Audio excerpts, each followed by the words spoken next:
शेट्टी यांच्या स्वाभिमानी शेतकरी संघटनेने आज कडेगाव तालुक्यातील अनेक साखर कारखान्यांच्या विभागीय कार्यालयांना टाळे ठोकून आंदोलन केले।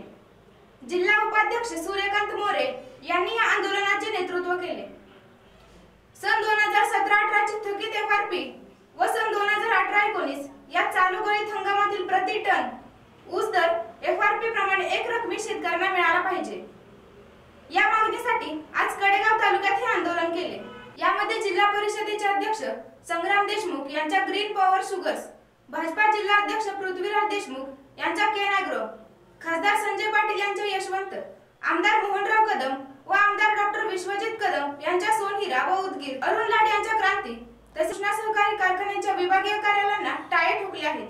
याउलट ऊसाला एक रकमी दर मिळेपर्यंत हा लढा चालू ठेवणार असल्याचे स्वाभिमानी शेतकरी संघटनेच्या कार्यकर्त्यांनी सांगितले।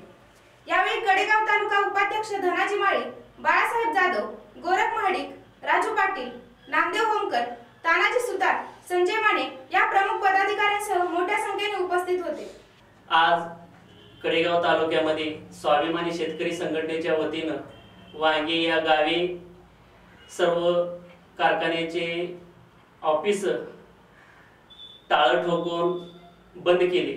यामध्ये सोनिरा, क्रांती, उदगिरी, यशवंत, ग्रीन पॉवर, केन ॲग्रो आणि कृष्णा या सगळ्या कारखान्याच्या कार्यालयाला टाळ ठोकलं।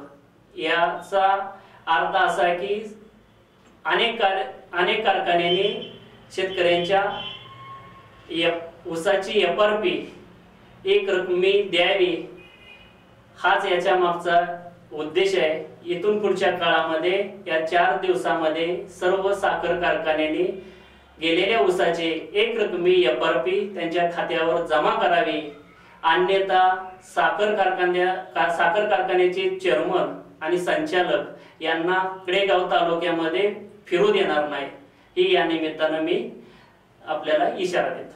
निर्भीड आणि निष्पक्ष बातम्यांसाठी पाहत रहा वज्रधारी न्यूज। धन्यवाद।